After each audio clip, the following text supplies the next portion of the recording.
اپنی بستیوں کی طرف روانہ ہو جائیں، کیونکہ سارے عرب سے لڑائی مول لینے کی طاقت ہم میں نہیں۔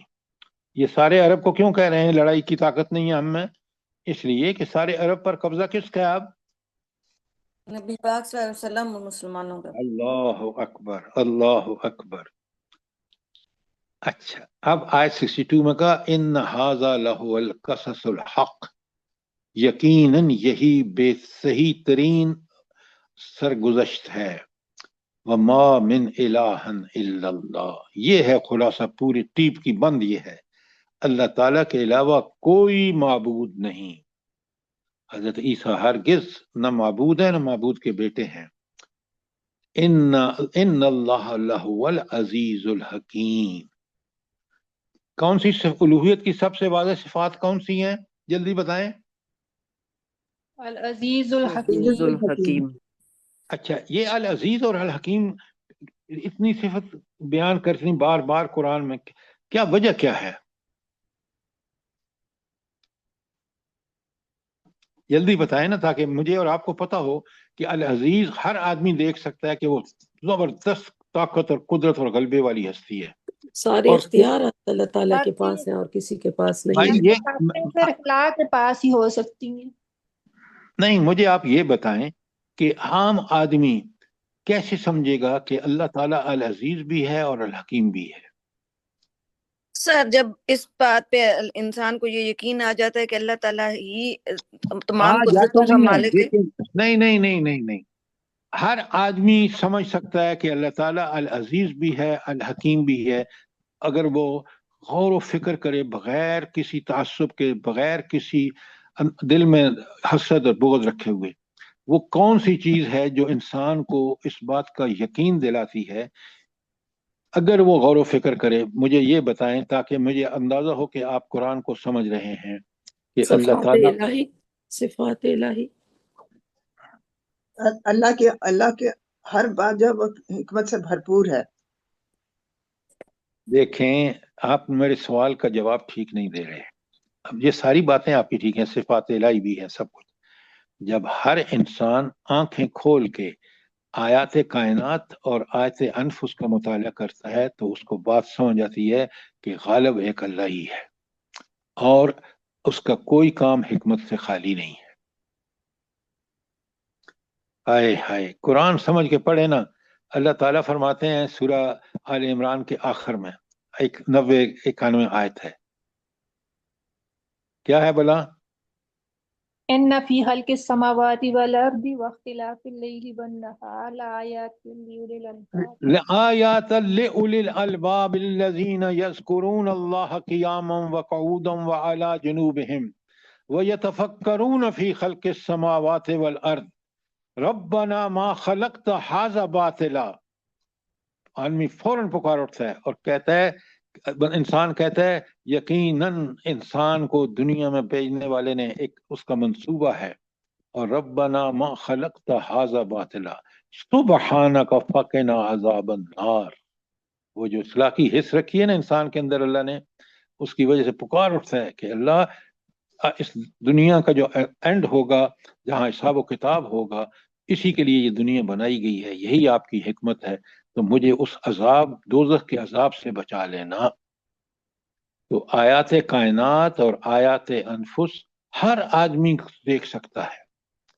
مسلمان کا تو بتا دیا حال سورہ آل عمران کی 190 اور 191 میں، لیکن کافر بھی اس سے انکار کر ہی نہیں سکتا جب یہ پوری دنیا کے نظام پر غور و فکر کرتا ہے کہ مالک ہے تو العزیز بھی ہے اور الحکیم بھی ہے۔ اب کوئی سوال ہو تو ضرور کریں، شاباش۔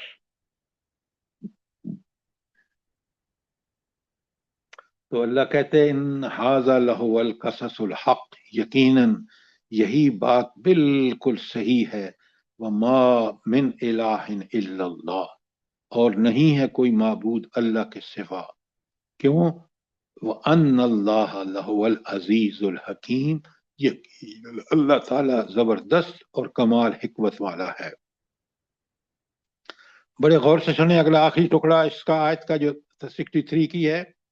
اللہ فرماتے فَإِن تَوَلَّوْا، اور اگر وہ منہ موڑے فإن اللہ علیم بالمفسدین، تو اللہ تعالیٰ مفسدوں کو خوب جانتا ہے.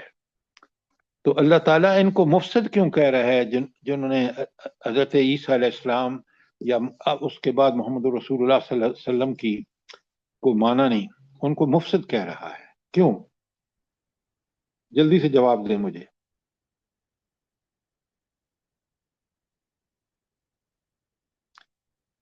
فساد پھیلا رہے ہیں نا. جی فسادی ہے نا سر.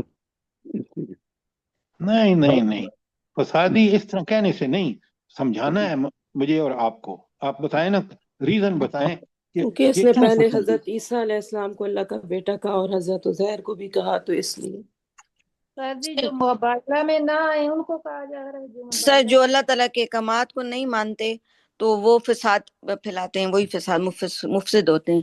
اس لیے جب یہ آپ نے ٹھیک بات کہی، لیکن میں آپ کو بتاؤں، سنیں بڑے غور سے، آپ اصل نقطے کو سمجھیں. اللہ تعالیٰ کا یہ فرمان اس لیے ہے کہ انہوں نے شرک کیا حضرت عیسیٰ کو، اور جب شرک کے نظام میں آپ بلیو کرتے ہیں تو شرک کا نظام جو ہے وہ عدل و انصاف قائم نہیں کر سکتا. جب عدل و انصاف قائم نہیں ہوتا تو پھر فساد پھیلتا ہے. اس لیے ان کو فسادی کہا کہ شرک کے موجد ہیں، یہ شرک پر بلیو کرنے والے ہیں، لہٰذا ان سے عدل و انصاف کی توقع نہیں ہو سکتی. کیوں؟ شرک خود عدل و انصاف کے خلاف ہے، اس لیے فساد ہے. جزاک اللہ. تو آپ نے دیکھا کہ یہ آیات جو ہم نے پڑھی ہیں کس قدر عیسائیوں کے لیے، قیامت تک کے لیے اس کے بعد کا کتنا زبردست جواب ہے کہ یہ جو تم نے گھڑا ہے نظریہ کہ وہ اللہ کے بیٹے ہیں، یہ بالکل غلط ہے. وہ پوری اس کی دلائل ان آیات میں موجود ہیں، میں نے آپ کے سامنے کھولے ہیں. کوئی سوال ہو یہاں تک، ورنہ پھر ہم آگے چلیں 64 آیت سے آگے، 64 سے.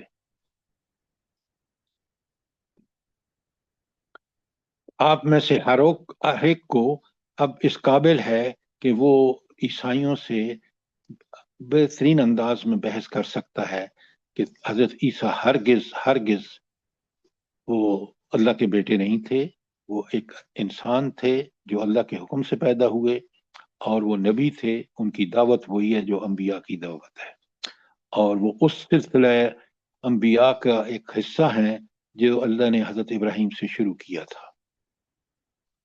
یہ اہل کتاب کے حضرت آدم کو پیدائش سے واقف ہیں کہ کس طرح ان کو پیدا کیا گیا؟ آپ مجھے یہ بتائیں، جب اگر وہ واقعی فالوور ہوتے تورات اور انجیل کے، تو وہاں تو جب قرآن میں اتنی کلیئر سے بتایا گیا ہے تو وہاں بھی ڈیفینیٹلی صاف صاف بتایا گیا ہوگا کہ حضرت آدم پہلے انسان تھے. اور جب تک ان سوالوں کا جواب نہ ہو جو میں نے آپ کو لکھوائے ہیں کہ انسان کا اللہ سے کیا تعلق، انسان کا پوری کائنات سے کیا تعلق ہے، وہ اس وقت تک واضح ہی نہیں ہوتا جب تک ہم حضرت آدم کی پیدائش اور ان کا یہ پورا واقعہ کہ اللہ نے ان کو ٹیسٹ کے لیے جنت میں بھیجا، شیطان کو بھی پہنچ گیا وہاں اللہ نے مہلت لے کے، اور اس نے یہ ساری چیزیں کی. یہ تو جب ہماری پوری ہدایت کی بنیاد بنتا ہے، ان سوالوں کا جواب ملتا ہے کہ دنیا میں انسان کیسی زندگی گزارے، وہ صرف اور صرف اللہ نے بتا دیا. آیت بقرہ کی 38-39 میں فَإِمَّا يَأْتِيَنَّكُم مِّنِّي هُدًى فَمَن تَبِعَ هُدَايَ، جس نے اس ہدایت کی اتباع کی، فَلَا خَوْفٌ عَلَيْهِمْ وَلَا هُمْ يَحْزَنُونَ وَالَّذِينَ كَفَرُوا وَكَذَّبُوا بِآيَاتِنَا أُولَٰئِكَ أَصْحَابُ النَّارِ. پورا فیصلہ اسی دن جب حضرت آدم اور اماں حوا کا معاملہ ہوا شیطان کی وجہ سے، وہاں اللہ نے فیصلہ فرما دیا. تو یہ ہے کامیابی کا راستہ، اور اسی سے کامیابی آتی ہے. چاہے کوئی بھی ہو، اللہ کے رسول صلی اللہ علیہ وسلم نے اسی راستے کو کھول کے بیان کر دیا. قرآن اور سنت، شریعت اسلامی پورے کا پورا اس کے مطابق جس نے زندگی گزاری، قیامت کے دن وہ کامیاب، اور جس نے اس کے خلاف کیا چاہے یہود و نصارہ ہوں، چاہے کافر ہوں، چاہے کوئی بھی ہو، وہ سارے کے سارے اللہ کے ہاں سزا پائیں گے۔ کوئی بات کلیئر نہ ہوئی ہو شاباش۔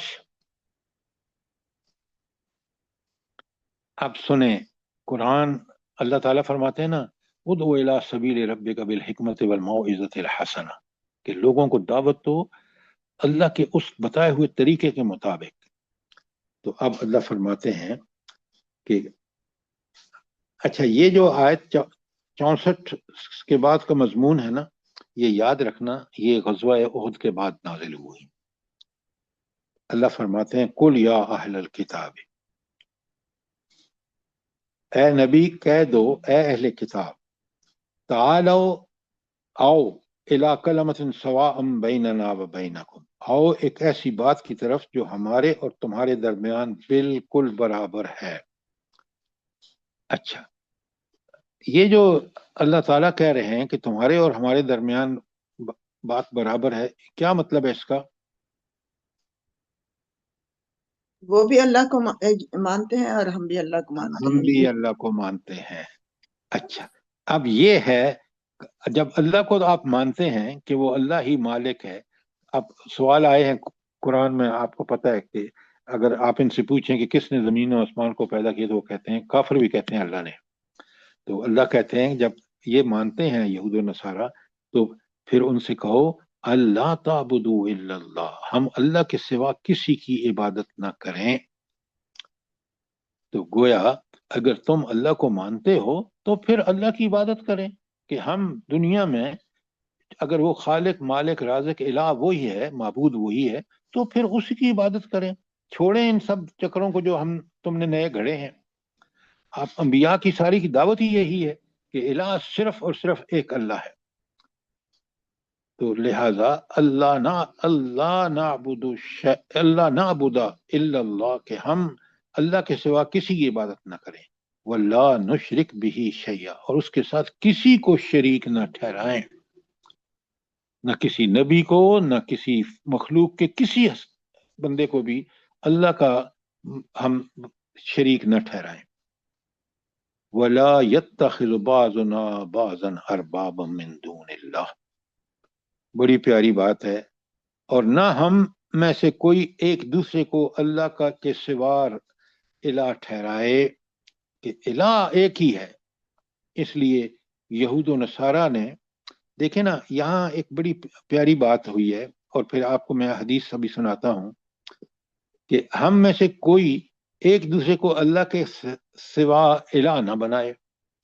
اچھا، اب یہود و نصارہ جو تھے، بھئی ہم کس کو اللہ کا رب بنا رہے ہیں دوسرے کو، اللہ کو چھوڑ کر؟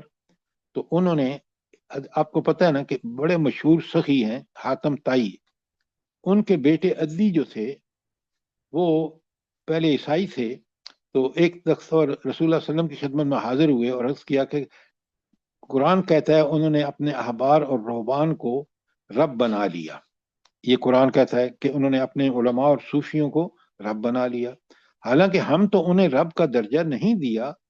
یہ حاتم طائی جب عیسائی ہیں خود کہہ رہے ہیں، ان کے بیٹے۔ تو رسول اللہ نے فرمایا، بڑے غور سے سنیں، حدیث کا مترجمہ ترمذی کی حدیث ہے، وہ ان کی عبادت تو نہیں کرتے تھے، لیکن جب ان کے لیے کسی شے کو حلال قرار دیتے تو وہ اسے حلال مان لیتے، اور جب وہ کسی شے کو حرام قرار دیتے تو وہ اسے حرام مان لیتے۔ کون کہتے؟ ان کے علماء اور مشائخ۔ اور یہی ربوبیت ہے کہ پالنے والا اللہ ہے، اور حلال و حرام کا حق صرف اللہ کو ہے، کیونکہ وہ خالق ہے، مالک ہے، رازق ہے، حاکم ہے۔ اب جب آپ کے علماء اور مشائخ حلال و حرام کا فیصلہ کرنے پر کرتے ہیں تو گویا انہوں نے ربوبیت کو اختیار کر لیا، اور یہی وہ چیز ہے جو نبی کریم صلی اللہ علیہ وسلم حاتم کے بیٹے عدلی کو بتا رہے ہیں۔ تو چنانچہ حلت و حرمت کا اختیار صرف اللہ کو ہے، اور جو کوئی اس حق کو اختیار کرتا ہے وہ گویا رب ہونے کا دعویٰ کرتا ہے۔ اب یہ ساری قانون سازی جو شریعت کے خلاف کی جا رہی ہے، یہ حقیقت کے اعتبار سے ان لوگوں کی جانب سے خدائی کا دعویٰ ہے جو اس قانون ساز اداروں میں بیٹھے ہوئے ہیں اور جو وہاں پہنچنے کے لیے بےتاب ہوتے ہیں اس لیے کہ کروڑوں روپے خرچ کرتے ہیں، اگر تو پہلے سے یہ طے ہو جائے کہ کوئی قانون سازی کتاب و سنت کے منافی نہیں ہو سکتی تو پھر آپ جانیے وہاں جا کر قرآن و سنت کے دائرے کے اندر قانون سازی کیجئے۔ آپ دیکھ رہے ہیں کس قدر آج ہم خود پاکستان میں اس کے مرتکب ہو رہے ہیں، اس اندھا دھند قانون، نہ قرآن سے کوئی تعلق نہ حدیث سے کوئی تعلق، اور آپ معاشرے کو دیکھ رہے ہیں کس طرف جا رہا ہے۔ اللہ اکبر۔ سر جی یہ سوچیں یہودیوں، عیسائیوں اور ہم مسلمانوں کو توحید کی حقیقت پوری کی پوری بتائی جا رہی ہے۔ صرف یہی نہیں بتائی جا رہی، یہ تو بالکل آپ ٹھیک کہہ رہی ہیں، بتائی جا رہی ہے، اس کے علاوہ دیکھیں حکمرانی کا حق صحابہ نے کس طرح ادا کیا۔ آپ عمر فاروق کو دیکھیں، ابو بکر صدیق کو دیکھیں، عثمان غنی کو دیکھیں کہ ان لوگوں نے کیا کیا، حضرت علی کو دیکھیں کہ جب جو ان کو وظیفہ ملتا تھا نا، گھر میں سویٹ پکی، انہوں نے اس کو کم کرو بھائی، نوٹ کریں ذرا۔ سبحان اللہ۔ اور یہاں عیاشیوں اور فحاشیوں کی انتہا دیکھیں۔ ابھی جو نیا قضیہ آیا ہے یہ 10 ارب اور 20 ارب کے جہاز خریدنے کا، آپ سوچیں وہ ملک جس کا قرضے میں بال جکڑا ہوا ہو، جس کو کوئی پیسہ نہ دیتا ہو، جس کو پیسے کی شدید ضرورت ہو، جس میں مہنگائی سے پس رہا ہو غریب، وہاں یہ اللہ تھلے ہو سکتے ہیں؟ اس لیے ہم اسلام کو نافذ نہیں ہونے دینا چاہتے کہ ہم بھی تو اسلام کر لیتے ہیں نا کہ کوئی چیز ہمارے لیے حرام ہے یا کھانی حرام ہے، یا ہم اپنے آپ پہ بھی تو غور کریں۔ تو میں یہی تو ساری بات آپ سے کہہ رہا ہوں کہ آج ہم مسلمان ہو کر وہ کچھ کر رہے ہیں جو یہودی نصارہ نہیں کر سکے۔ ساری اس کا جو بات میں نے آپ کے سامنے رکھی ہے اس کا مطلب کیا ہے؟ تو اب آپ دیکھیں کہ اللہ تعالیٰ وہاں کہہ رہے ہیں نا آیت 31 میں، کس کی؟ سورۃ توبہ کی، اتخذوا احبارہم ورہبانہم اربابا من دون اللہ۔